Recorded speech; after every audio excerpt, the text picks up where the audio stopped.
বাক্য বলে তার ঘরে রয়েছে অনেক আনন্দ। কি রয়েছে? কি রয়েছে? আনন্দ। তার ঘরে অনেক আনন্দ রয়েছে।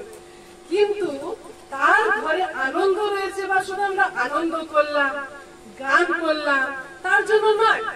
ও আমি যখন গান করছিলাম, আমি যখন আরাধনা করছিলাম, আমার মনে খুব ভালো লেগেছে। আরে পাস্টার বাবু যখন বাক্য দিচ্ছিল, আমার মন খুব আনন্দিত হচ্ছিল, খুব আনন্দ পেয়েছি আমি। শুধুমাত্র এটা নয়, আমরা যখন ঈশ্বরের ঘরে আসি আনন্দ ঠিক কথা, কিন্তু আনন্দের সঙ্গে সঙ্গে আমাদের জীবন পরিবর্তন হয়। Hallelujah, amen. আমাদের জীবন কি হয়? পরিবর্তন হয়। আমরা কেন আসি ঈশ্বরের কাছে? আমাদের জীবন পরিবর্তন হয়। হালেলুয়া। আজকে আমরা যে বিষয়টাকে শিখবো সেটা হলো ক্ষয় থেকে অক্ষয়নীয় বিষয়। কি? ক্ষয় থেকে অক্ষয়নীয়। ঠিক আছে? এই যে পৃথিবীতে আমাদের শরীর রয়েছে, সবকিছুর ক্ষয় হয়। ঠিক? আপনি সোজা আমি বলছি, আপনি আপেল কিনে এনেছেন, আপেলটা যদি ফেলে রেখে দেন, আপেলটা যদি আপনি এক জায়গায় ফেলে রেখে দেন, ওটাকে খেলেন না, কিছু করলেন না, ফেলে রেখে দিয়েছেন, কি হবে? ওটা আপেলটা আস্তে আস্তে শুকিয়ে যাবে, নষ্ট হয়ে যাবে। শুকিয়ে গেলে, পোকা ধরে গেলে আপনি কি সেটা খেতে পারবেন? কিন্তু সেটা ছিল ভালো, কিন্তু ওটাকে আপনি খেতে পারবেন না, পারবেন না, না? একই প্রকারে আমরা ছিলাম ক্ষয়নীয়। কি ছিলাম আমরা? কি ছিলাম আমরা? ক্ষয়নীয়। মানে যেটা শেষ হয়ে যায়, যেটা কি হয়ে যায়? শেষ হয়ে যায়, যেটা ক্ষয় পেয়ে যায়। এই পৃথিবীতে যত মানুষ রয়েছে সবাই কি জানে?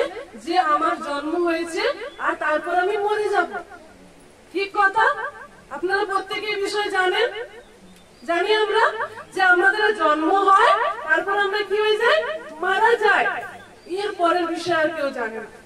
কেউ বলে গিরগিটি হয়ে জন্মাবে, কেউ বলে টিকটিকি হয়ে জন্মাবে, কেউ বলে পশু পাখি হয়ে জন্মাবে। কিন্তু ঈশ্বরের বাক্য, যিনি সত্য ঈশ্বর, তিনি কি বলেন? আমাদের একটাই জন্ম। কটা জন্ম আমাদের? একটাই জন্ম আমাদের। একবার আমরা জন্মগ্রহণ করে থাকি, একবার আমরা মৃত্যু গ্রহণ করে থাকি। এরপরে যে আমি টিকটিকি, বাঁদর, হনুমান আর সব হয়ে আসছে, আমি জন্মাবো এরকম নয়। কারোর ভিতরে যেন এই ভুল ধারণা না থাকে আমি আবার অন্য কিছু কুকুর হয়ে জন্মাবো, তখন আমি পুণ্যের কাজ করবো, আমি তখন ভালো থাকবো, এগুলো নয়। আমাদের একটাই জন্ম এবং একটাই মৃত্যু।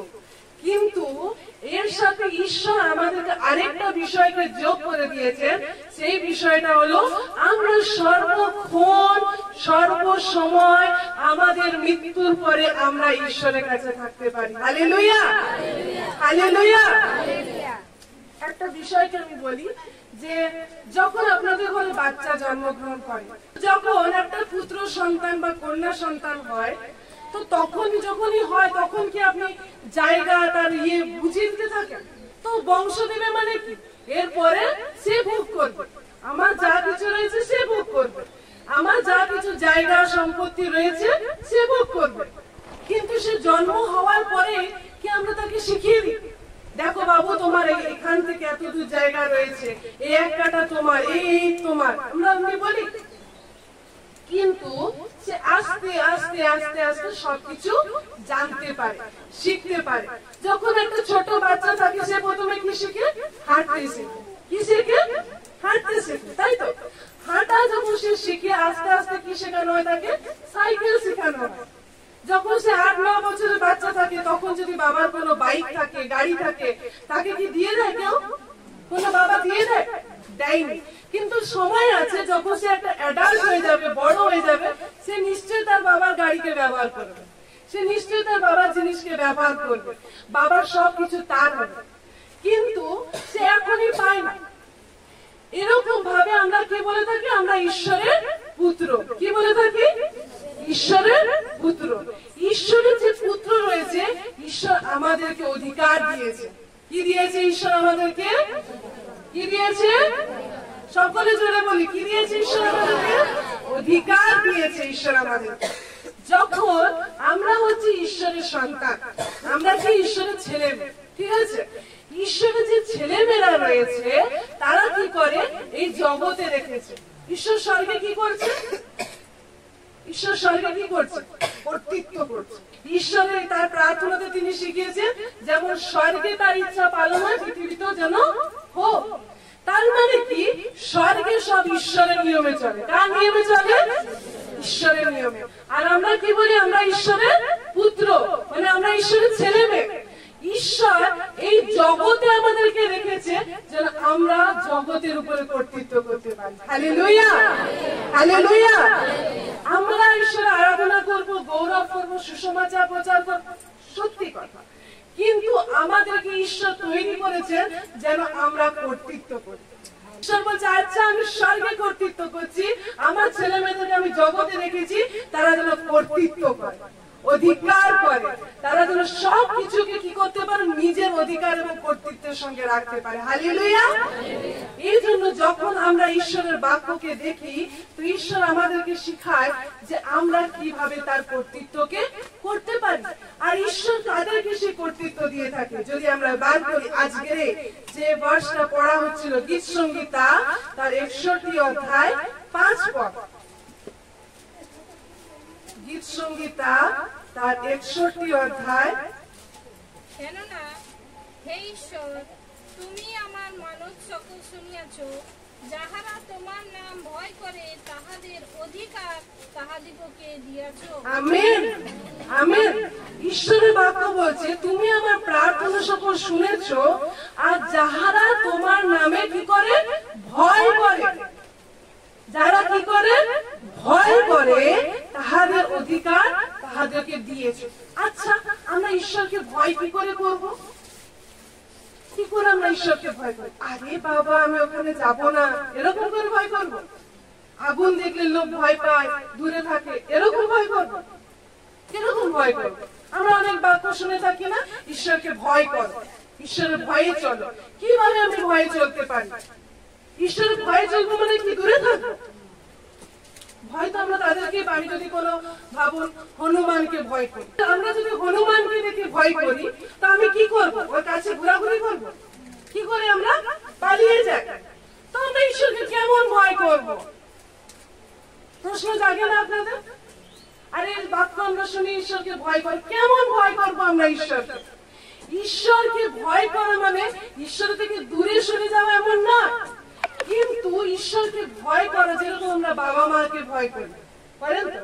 যখন আমরা কোনো ভুল করি, যখন আমার মনে হয় যে আমার বাবা এটা পছন্দ করে না আর আমি সেই বিষয়টাকে করি, তখন কি হয়? আমার কষ্ট হয় যে আমি আমার বাবার মনকে ভেঙে দিলাম। এটা হচ্ছে ভয়। এটা হচ্ছে সেই ভয় যে ঈশ্বরের যে প্রেম আমাকে করেছে সে প্রেমকে আমি ভগ্ন করলাম, তার জন্য আমার ভয় লাগে, ঈশ্বরকে আমি দুঃখার্ত করেছি। বুঝতে পারছি আজকে আমরা কোন ভয়ে চলবো? আপনি ঈশ্বর থেকে দূরে যাবেন না, সেটা ভয় নয়, কিন্তু ঈশ্বরের বাক্যকে না মানা, আজ্ঞা পালন না করা আর ঈশ্বর থেকে দূরে সরে যাওয়া, তখন আমরা ভয় পাই যে আমরা ঈশ্বরের অবাধ্য হলাম। আমি দেখছিলাম আগের সপ্তাহে যে বাক্য পাস্টার বাবু শুনিয়েছেন, যেটা কি? আজ্ঞা পালন। মনে আছে আমাদের? আজ্ঞা পালন অনেক সুন্দর, খুব ভালোভাবে সেই বাক্যকে আমরা শুনেছি যে কিভাবে আজ্ঞা পালনের মধ্যে থেকে আমরা ঈশ্বরকে ভালোবাসতে পারি। আজও ঈশ্বর চায় আমরা তাকে ভয় করি। যখন আমরা তার আজ্ঞা সকলকে পালন করি, ইয়ার মানে আমি তাকে ভয় করি এবং ভালোবাসি। ভয়ের সঙ্গে ভালোবাসা জড়িয়ে রয়েছে। ঠিক আছে, কি জড়িয়ে রয়েছে? ভালোবাসা জড়িয়ে রয়েছে। আচ্ছা যদি কোনো ভুল করি, কোনো বাচ্চা সে বলে না আমি যদি এটা করি আমার মা কষ্ট পাবে, আমার মায়ের খারাপ লাগবে, সে একটু ভয় পায় যেন আমি মাকে কষ্ট না দিই। ঠিক একইভাবে আমরাও ঈশ্বরকে একইভাবে এমনি করি, ভয় করি যে আমরা তাকে কষ্ট দিব না, এই জন্য আমরা তাকে কি করি? ভয় করি। খ্রিস্টদের প্রিয়জন, যখন আমরা ঈশ্বরের বাক্যের সঙ্গে চলি, ঈশ্বর আমাদের সেই সকল বিষয়কে শিখতে এবং বুঝতে সাহায্য করে। চলে আসি আমরা প্রথম করিন্থীয় তার 3 অধ্যায় 11 থেকে 15 পদ।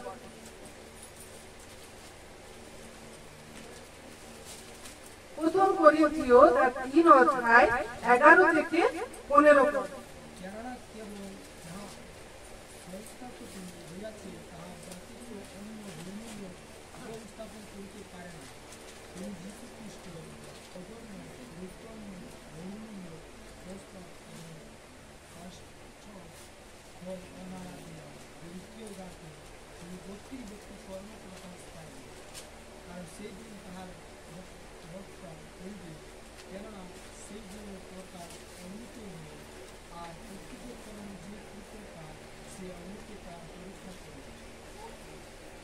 13 পদ পর্যন্ত। যে যাহা কাটিয়াছে তাহার সেই কর্মযোগী কাটে এবং সেই বেতন পাইবে, যাহার কর্ম করিয়া যায় সেই ক্ষতিগ্রস্ত হইবে, কিন্তু সে আপনি পরিত্রাণ পাইবে তাকে এই মত পাইবে যেন অমূল্য দিয়া আমিন আমিন। ঈশ্বরের বাক্য বলছে যে কি আমাদের একটা ভিত্তি মূল রয়েছে, মানে ভিত শুনেছি না আমরা, ঘরে কি হয় আগে ঘর করার আগে ভিত দিতে হয়। যদি ভিত না দিয়ে কি ঘরটা মজবুত হবে? ঘর মজবুত হবে না। এই জন্য আমরা কি করি? ঘরের ভিত দিই।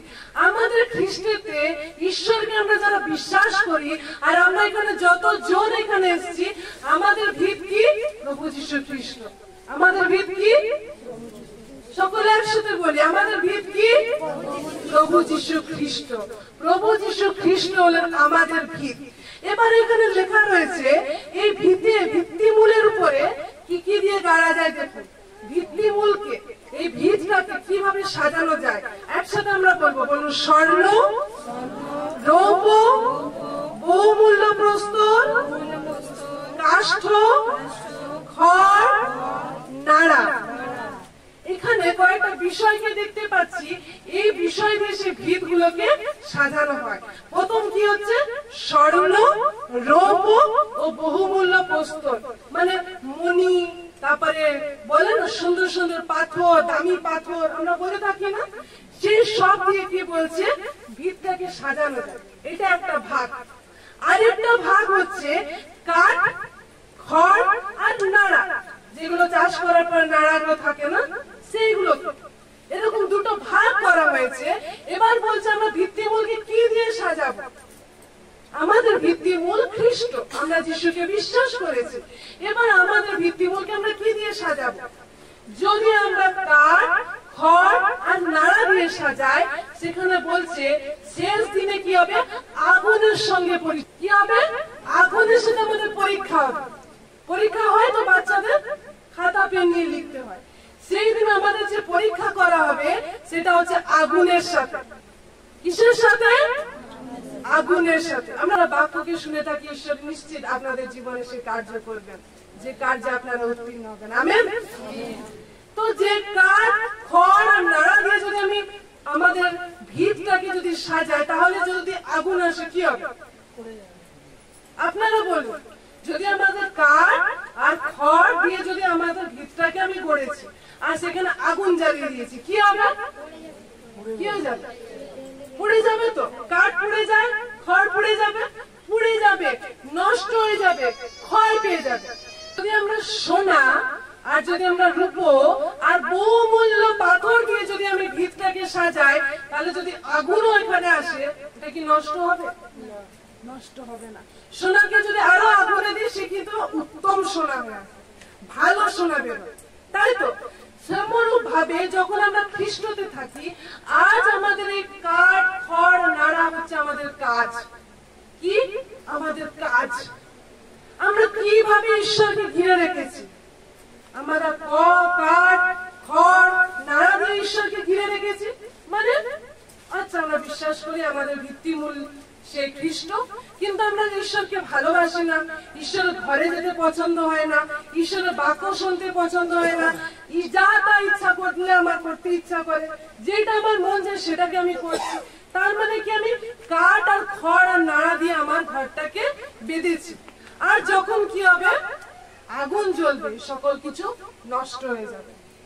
একইভাবে যদি আমরা সোনা, রূপা আর অনেক ভালো ভালো পাথর দিয়ে যদি করি, তাহলে যখন আগুনও যদি আসে আমরা নষ্ট হব না। Hallelujah, hallelujah. আমরা কি হব না? নষ্ট হব না।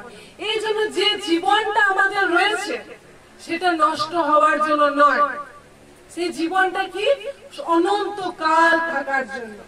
সেই জীবনটা কি? অনন্তকাল থাকার জন্য। বলি আশেপাশে, আমার জীবন নষ্ট নয়। বলি বলি আমরা পরস্পরকে বলি, আমার জীবন নষ্টের নয়। আশেপাশের লোকদেরকে বলি আর পরিচয় করে নি আজকে, আমার জীবন নষ্টের নয়।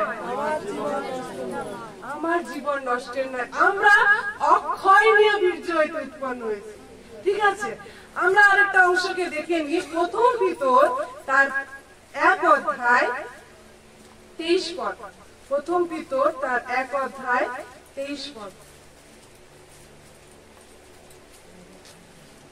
কারণ তোমরা হইতে নয় ক্ষয়নীয় বীর্য হইতে নয়, কিন্তু অক্ষয় বীর্য হইতে ঈশ্বরের জীবন্ত ও চিরস্থায়ী বাক্য দ্বারা পুনর্জাত হইয়াছ। আমেন। এখানে বলছে তোমরা ক্ষয়নীয় বীজ হইতে নয়, কিন্তু অক্ষয়নীয় বীজ হইতে কি হয়েছে? উৎপন্ন হয়েছে। দেখো, বীজ যেটা থাকে, একটা বীজ থেকে যদি আমি মায়ের গর্ভ থেকে জন্মাই, তাহলে আমাদের শরীরে দেহ, মাংস, রক্ত আছে, আর এগুলো একদিন শেষ হয়ে যাবে, নষ্ট হয়ে যাবে। কিন্তু অক্ষয়নীয় বীর্য, অক্ষয়নীয় বীর্য কি? সেই পবিত্র আত্মা। পবিত্র আত্মার কি শেষ আছে? পবিত্র আত্মার শেষ আছে? শেষ নেই। ঈশ্বরের বাক্য, তার বাক্যে লেখা আছে এই আকাশ যেখান থেকে বৃষ্টি আজকে পড়ছিল, আকাশ এই পৃথিবীতে যেখানে আমরা রয়েছি, আকাশ পৃথিবীর লোপ পাবে, মানে শেষ হয়ে যাবে, হারিয়ে যাবে, কিন্তু আমার বাক্য নষ্ট হবে না। আমার বাক্য একটু নষ্ট হবে না, আমার বাক্য লোপ পাবে না। তাহলে আজকে আমরা কোন বিষয়ে দৌড়াবো, কোন বিষয়ে আগাবো? যে বিষয় আমাদের কি করে সর্বদা বাঁচিয়ে রাখে, যে বিষয় কি করে আমাদেরকে সর্বদা জীবন্ত রাখে, আমাদেরকে তৈরি করে।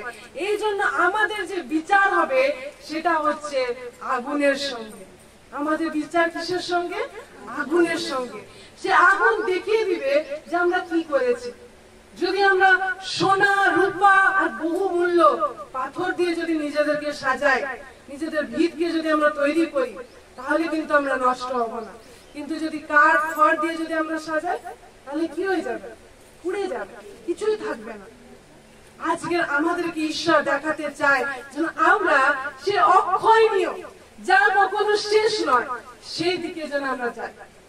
যদি আপনাদেরকে এরকম অপশন দেয় যে আপনি একটা এমন কিছু কাজ করবেন যেখানে আপনার 5 টাকা নষ্ট হবে না তো 50 টাকা নষ্ট হয়ে যাবে, আপনি কোন কাজটা করবেন? একটা তো আপনার 5 টাকা নষ্ট হচ্ছে, আর একটা তো 50 টাকা নষ্ট হচ্ছে। কোন কাজটা আমি করবো? হ্যাঁ, 5 টাকাটা না, যে কাজটা করলে আমার 5 টাকা যাচ্ছে ঠিক আছে, 50 টাকা যেন না যায়, তাই তো? আপনাকে টাকা দেওয়া হয়েছে, 5 টাকা যাক ঠিক আছে, মেনে নিব, কিন্তু 50 টাকা চলে যাবে। মানে কি, আমরা এই জগতে থেকেও কোনটা বেশি মূল্যবান, কোনটা বেশি দামি, কোনটা বেশি কস্টলি, কোনটা বেশি দামি রয়েছে সেদিকে ধ্যান দিই। আমরা জানি 5 টাকার বেশি দাম না 50 টাকার বেশি দাম, তাই তো? 50 টাকার দাম বেশি, 5 টাকার দাম কম। এই জন্য 5 টাকা যদি আমাদের লস হয়ে যায়, হারিয়ে যায়, আমাদের অসুবিধা নেই, কিন্তু 50 টাকা যেন না হয়। এই জন্য আমরা এই পৃথিবীতে যা কিছু কাজ করছি, যেরকম সংসার করছি, যেরকম ভাবে যা মন ইচ্ছা জীবন কাটাচ্ছি, এই দিকে ধ্যান দিচ্ছি। এটা হচ্ছে 5 টাকাটা। এটা কি? 5 টাকাটা। 50 টাকা তো ওইটা রয়েছে যেটা যিশু খ্রিস্টতে আছে, যেখানে আমি অনন্ত জীবনকে পাবো, যার দ্বারা আমি সে বাক্যেতে জীবন্ত থাকবো, যার মধ্যে থেকে আমি ঈশ্বরকে পাবো। সেটা হচ্ছে 50 টাকাটা। আমরা 5 টাকার জিনিসটাকে সংসারে নাড়াচাড়া করতে করতে এই জিনিসটাকে হারিয়ে দিই। আজ আমরা কোন জিনিসটাকে পাবো, কোন জিনিসটাকে নিতে চাই?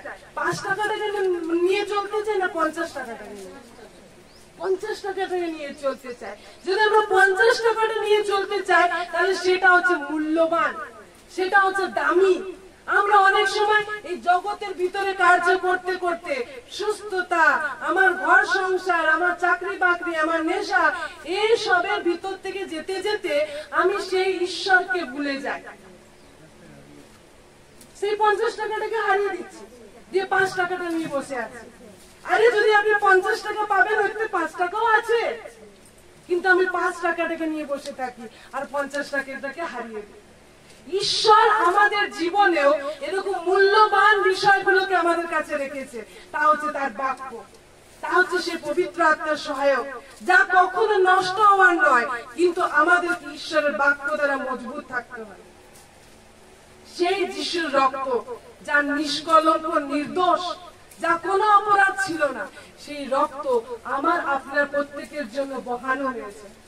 যখন আমার আপনার প্রত্যেকের জন্য সেই রক্তকে বহানো হয়েছে, আমরা কেন এদিক ওদিক ছুটতে থাকি? কেন আমরা এই দিক ওদিক দেখতে থাকি? যেগুলো অক্ষয় বিষয়, সেগুলোকে আমরা ধ্যান না দিয়ে, যেগুলো ক্ষয়ে যাবে, শেষ হয়ে যাবে, একদিন কিছুই থাকবে না, সেই বিষয়গুলোকে আমরা ধ্যান দিই। খ্রিস্টদের প্রিয়জন, আজকে অক্ষয়নীয় বিষয়গুলোকে দেখা শুরু করি, তাহলে আপনার জন্য এই ক্ষয়নীয় বিষয়গুলো আপনি পেয়ে যাবেন। যদি অক্ষয়নীয়কে হারিয়ে ফেলে ক্ষয়নীয় বিষয় থেকে তাকিয়ে রয়েছে, তাহলে আমি অক্ষয়কে হারিয়ে ফেলবো, আর ক্ষয় তো ক্ষয়ে যাবে।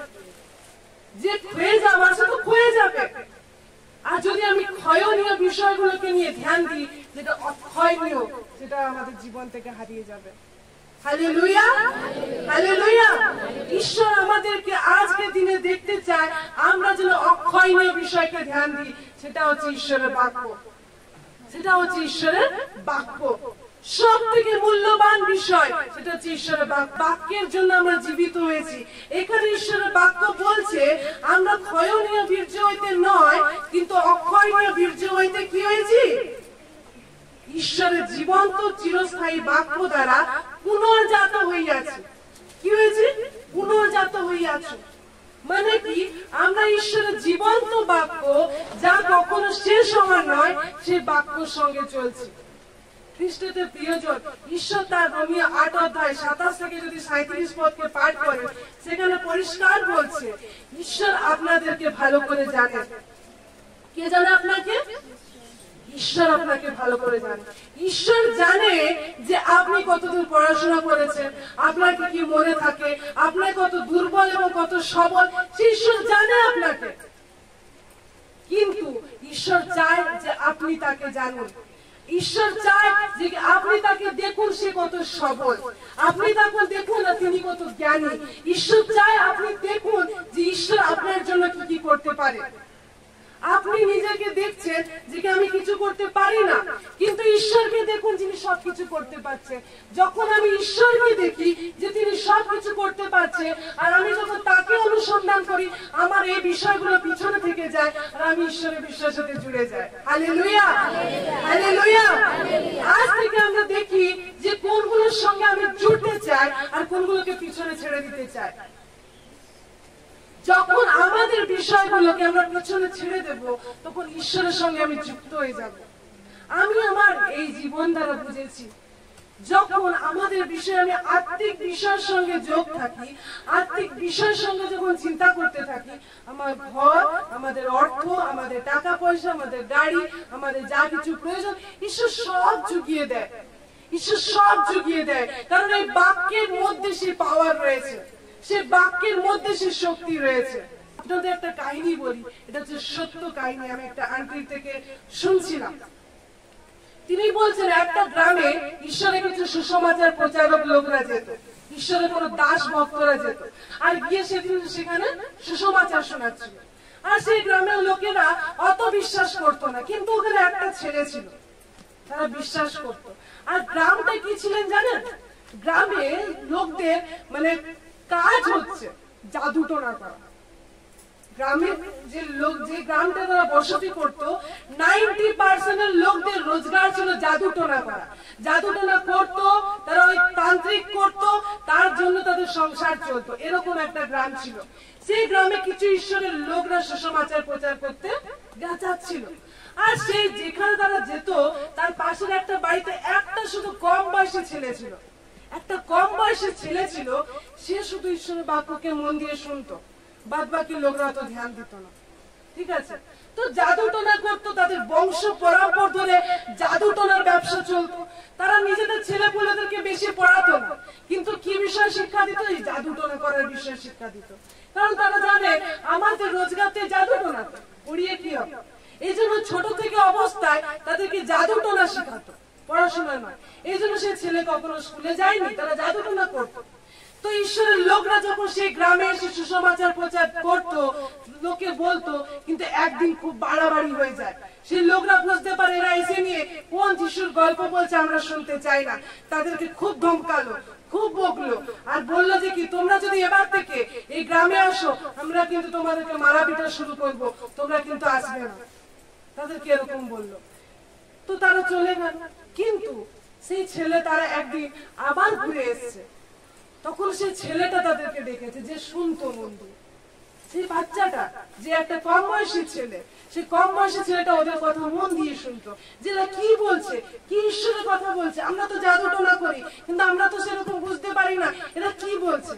তো সেই ছেলেটা কি করতো, গ্রামের লোক মানা করেছিল, তাও সেই ছেলেটা কি করতো, ওদেরকে ঘরে নিয়ে আসতো আর বলতো আমার ঘরে এসছে, কারো কোনো অসুবিধা হওয়ার কথা না। এই জন্য তাদেরকে প্রায় ডেকে নিয়ে আসতো আর বলতো আমাকে আরো বলো, আমাকে আরো জানাও ঈশ্বরের নিয়ে। এরকম যখন চলতে থাকে আর জাদুটোনার যে পুরো গ্রামের লোক বুঝতে পারে ছেলেটা নিশ্চয় কিন্তু কিছু কাজ করছে। এই জন্য সে ছেলেটাকে বলে, তুমি যদি এবার থেকে ওই লোকদেরকে ডাকো বা তোমাকে যদি ওই লোকদের সাথে মিশতে দেখি, আমরা কিন্তু তোমাকে গ্রাম থেকে বার করতে পারি। কিন্তু ওই ছেলের মনে তো কৌতূহল জেগেছে, ওই ছেলের মনে তো ঈশ্বরের বাক্য প্রবেশ করেছে, সে কি করে লোকদেরকে ছেড়ে দেবে। সে তার কাছে আরো বারবার যেত, আবার ডাকতো। একদিন সত্যি এরকম একটা ভয়ঙ্কর পরিস্থিতি এলো, যেদিন কি করলো, গ্রামের লোকরা মিলে তাকে ছেলেটাকে বার করে দিল। ছেলেটাকে কি করলো, একটা জায়গায় পুরো তাকে বেঁধে রেখে দিল আর বললো তুই এখান থেকে কোথাও যাবি না। আর তার মা কি করলো, যে যখন দেখতে পেল লোকরা যে কি আমার ছেলে বিগড়ে যাচ্ছে, জাদুটোনা করতে চাইছে না, তার মাকে গ্রামের লোকরা বললো এরকম ছেলে রাখার দরকার নেই, আমাদের সেই বংশ পরম্পরা থেকে যে কাজ রয়েছে জাদুটোনা করা, তোমার ছেলে যদি জাদুটোনা না করে ওই ছেলে বেঁচে থাকা থেকে মরে যাওয়া ভালো। নিজের মা তার জন্য একটা বিষ তৈরি করেছে, বলছে যে কি এই ছেলেকে পৃথিবী থেকে সরিয়ে দাও, এ আমাদের নামকে বদনাম করছে, আমাদের রোজগার বন্ধ করে দিবে। নিজের মা তাকে বিষ দিতে গেছে, কিন্তু কি ভুল ক্রমে তাকে ওই জলটা বিষ দিয়ে তো দিয়েছে, আর সে প্রার্থনার সঙ্গে খেয়েছে, কারণ সে ঈশ্বরের বাক্যকে শুনেছিল।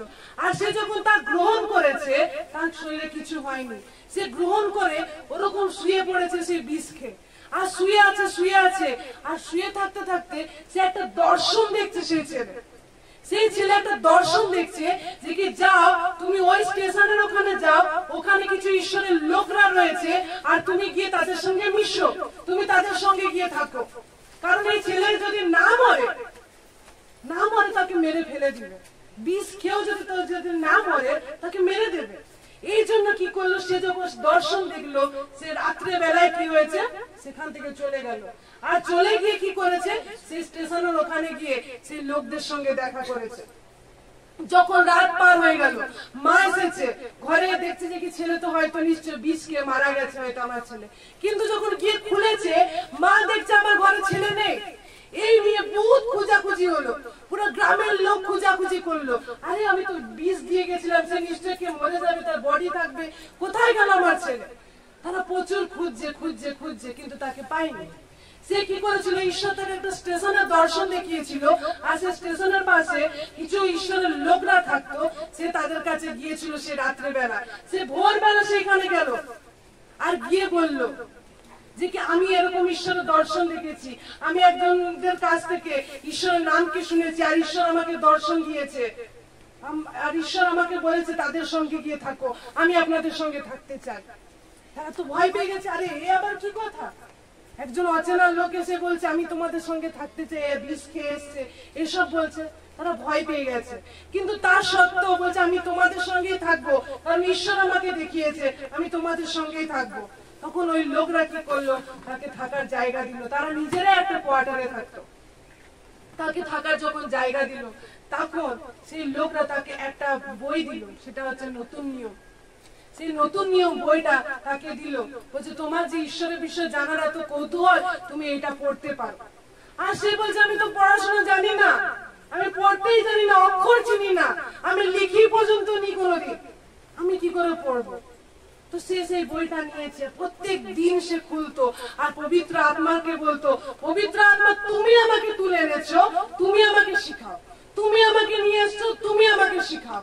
এই বারবার ঈশ্বরের কাছে সে প্রার্থনা যখন সে করছিল, ঈশ্বর একদিন তাকে দর্শন দেখাচ্ছে, আর দর্শনে বলছে তুমি খাতা বই নাও, খাতা পেন নাও, আর সে দর্শন দেখছে আর সে লিখছে, যে কখনো পেন্সিল ধরেনি, সে দর্শন দেখছে আর লিখছে। পড়া তো দূরের কথা, সে লিখছে, লোকে আগে পড়তে শিখে তারপরে লিখে। তো সে দর্শন দেখছে আর লিখছে, আর সে এমন এমন অদ্ভুত বিষয় লিখছে যা ঈশ্বরের বাক্য কোনো কেউ ভেদ করতে পারেনি। সেই দর্শনের বিষয়, ঈশ্বরের নিগুড় তত্ত্ব বিষয়গুলোকে সে লিখছে। আর সে যখন লিখছে, সে যখন লোকগুলো কোয়ার্টার থেকে কাজ থেকে ফিরে এসছে আর লোকদেরকে দেখাচ্ছে, দেখো আমি এই দর্শন পেয়েছি আর আমি এগুলো লিখেছি, তারা অবাক হয়ে গেছে।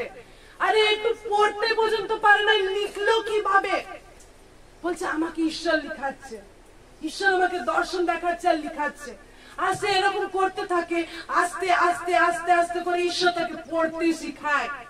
কোন টিচার নয়, কোন লোক নয়, কোন শিক্ষিত লোক নয়, কিন্তু পবিত্র আত্মা তাকে পড়াতে এবং লিখাতে সাহায্য করে। Hallelujah, hallelujah. আমরা কি সেই জীবন্ত ঈশ্বরকে বিশ্বাস করি? আর তো সেখানে শেষ নয়, সে ব্যক্তিটা, সেই ছেলেটা লিখতে পড়তে জানলো, পবিত্র আত্মা তাকে সবকিছু পড়তে এবং লিখতে শিখালো। আর একদিন সে একটা গ্রামে গিয়ে, সেখান থেকে একটু দূরে একটা জঙ্গলের কাছে ঈশ্বর তাকে নিয়ে গেল আর গিয়ে বলো তুমি এখানে প্রার্থনা করো, তুমি এখানে গিয়ে তুমি হাঁটু নাড়ো, তুমি এখানে প্রার্থনা করো। তো সে পবিত্র আত্মার কথাকে শুনতো, আর কিছু নয়। পবিত্র আত্মা তাকে বলেছে, সে চলে গেল, ওখানে প্রার্থনা করছে। আর হঠাৎ সে যে গ্রাম থেকে এসেছিল, সেই গ্রামের একটা মেয়ের ভূত লেগেছিল, যাকে বলে না মন্দ আত্মা, মন্দ আত্মা লেগেছিল। আর সেই মেয়েটাকে অনেক দূর থেকে দেখানো হচ্ছে, সে অনেক জায়গা থেকে, হসপিটাল থেকে দেখছে, কিন্তু কেউ ঠিক করতে পারেনি। সে হসপিটাল থেকে পালিয়ে আসছিল, তার মন্দ আত্মা তার শরীরে ছিল। পালিয়ে পালিয়ে সেই জঙ্গলের ভিতর সে ঢুকে গেছে, যেখানে সেই ছেলেটা প্রার্থনা করছিল।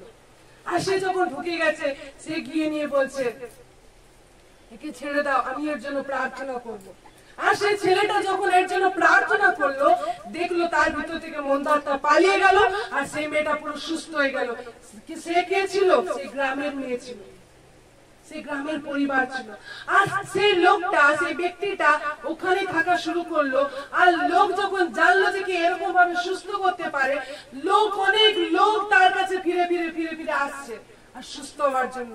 আর সে কি করছে? প্রত্যেকে সুস্থ করছে, ঈশ্বর তাকে সেই পাওয়ার দিয়েছে, প্রত্যেকে সে সুস্থ করছে। আর একদিন দেখছে তার গ্রামের কিছু ব্যক্তিরা যাকে তাড়িয়ে দিয়েছিল, যারা তাকে বিষ খাওয়ার জন্য তার মাকে ভুলিয়েছিল, সেই লোকরা একদিন যখন আসছে আর এসে দেখছে এ এত অদ্ভুত কাজ করছে, যে লোক চলতে পারে না তাকে চলার ক্ষমতা দিচ্ছে, যে বলতে পারে না তাকে বলার ক্ষমতা দিচ্ছে, মন্দ আত্মাদের ঠিক করছে, 22-20 বছর ধরে রোগে পড়ে আছে তাদেরকে ঠিক করছে। সেই লোকরা তখন অবাক হয়ে গেল, বলছে আরে তুই এইসব শক্তি কোথা থেকে শিখলি? কারণ তারা জাদুটোনা করতো। বলছে তুই তো আমার থেকে বড় বাপ হয়ে গেছিস, আমরা তো এত সব করতে পারি না, তুই এত কিছু করতে পারিস। তখন সেই লোকদেরকে সেই ঈশ্বরের কথা শোনালো, বলছে যে ঈশ্বরকে তোমরা বার করে দেওয়ার জন্য বলেছিলে, সেই ঈশ্বর আমাকে পড়িয়েছে, সেই ঈশ্বর আমাকে লিখিয়েছে। কারণ সেই দিন যখন ওই লোকরা এখান থেকে বেরোচ্ছিল আর তারা তাকে গসপেল দিতে, ঈশ্বরের সুসমাচার দিতে, ঈশ্বরের জ্ঞান দিতে বলতে দেখছিল, আর তারা অবাক হয়ে যাচ্ছিল, এই কোথা থেকে এত ভালো ভালো কথা শিখলো, এই কোথা থেকে এত জ্ঞান পেল। আর সেই দিন যত গ্রামের লোক ছিল তারা জাদু টোনার ব্যবসাকে সেদিন ছেড়ে দিল আর ঈশ্বরের পথে চলতে শুরু করলো। Hallelujah, hallelujah. আপনি কি রকম রয়েছেন, আপনার কত ডিগ্রি রয়েছে, কত পড়াশোনা রয়েছে, আপনি কেমন বলতে পারেন, কি করতে পারেন, কত ভালো প্রার্থনা জানেন, ঈশ্বর ম্যাটার করে না। কিন্তু ঈশ্বর, আপনি যেরকমই আছেন, ঈশ্বর আপনাকে জানে। ঈশ্বর যখন আপনাকে জানে, আপনার সবকিছু আপনাকে জানে। আপনি কত দূর দৌড়াতে পারবেন, কত এগোতে পারবেন, কোন পাপ থেকে আপনি খুব বাঁচতে পারবেন, ঈশ্বর সবকিছু জানে। ঈশ্বর তো আদি, মানে প্রথম, আর ঈশ্বর অন্ত, ঈশ্বর শেষ। তাহলে তিনি আমাদের সকল বিষয়কে জানেন। একটা বিষয়কে আজ খুব গুরুত্বপূর্ণ সহকারে জানা প্রয়োজন রয়েছে। ঈশ্বর স্বর্গে বাস করেন আর তিনি সবকিছুকে কর্তৃত্ব করেন, সবকিছু তার অনুযায়ী চলে। আর ঈশ্বর এই জগতে আমাদেরকে কর্তৃত্ব দিয়েছে। যদি আদি পুস্তককে পাঠ করেন দেখতে পাবেন যে ঈশ্বর আমাদেরকে কর্তৃত্ব দিয়েছে, যেন ঈশ্বর আর আমরা তার সন্তান যেন কর্তৃত্ব করি। কিন্তু আমরা এই পৃথিবীতে এসে যদি কর্তৃত্ব না করি, কর্তৃত্বকে না শিখি, তাহলে কি প্রকারে আমরা তার সঙ্গে কর্তৃত্ব করতে পারবো? কিন্তু এই পৃথিবীতে সমস্ত কিছু আমাদেরকে অধিকারের জন্য দেওয়া হয়েছে, সমস্ত কিছুকে অধিকার করার জন্য দেওয়া হয়েছে। আর যখন প্রভু যীশু আসবেন আমাদেরকে নিতে, যখন প্রভু যিশু আমাদেরকে নিতে আসবেন, ঈশ্বরের বাক্য বলছে তার লোকেরা মানে আমরা আর ঈশ্বর একসঙ্গে আমরা কর্তৃত্ব করবো। Hallelujah, amen. আমরা একসঙ্গে কর্তৃত্ব করব, একসঙ্গে আমরা অধিকার করব। আর যখন আমাদের কোনো সমস্যা হয়, রোগ জ্বালা আসে, আমরা সে অধিকার করতে পারি ঈশ্বরের বাক্য দ্বারা। আমরা বাক্য দ্বারা যখন বলি, সেই সকলগুলো আমাদের জীবনে ঘটতে থাকে। ঈশ্বর এই পৃথিবীকে এত সুন্দর সৃষ্টি করেছেন, সূর্য দেখতে পাচ্ছেন, চাঁদ দেখতে পাচ্ছেন, গাছপালা দেখতে পাচ্ছেন। ঈশ্বর কি করেছে? মুখ দিয়ে বলেছে। কি বলেছে? দীপ্তি হোক, হয়ে গেছে। সূর্য হোক, তো হয়ে গেছে। আজ আমি আর আপনি যখন ঈশ্বরের বাক্যকে বলা প্র্যাকটিস করব, সেটা হয়ে যাবে। Amen, amen. আপনি আজকে যে বিষয়কে দেখতে চাইছেন, আপনি বলা প্র্যাকটিস করুন। ঈশ্বর এই সুন্দর পৃথিবীকে দেখতে চেয়েছিল, তৈরি করা পৃথিবী। ঈশ্বর কি করেছে? মুখ দিয়ে বলেছে। গাছ হোক, আকাশ হোক, পশু পাখি হোক, আর সে বলেছে আর সবকিছু তৈরি হতে গেছে। আজ আমি আর আপনি তারই বাচ্চা, আমি আর আপনি তারই সন্তান।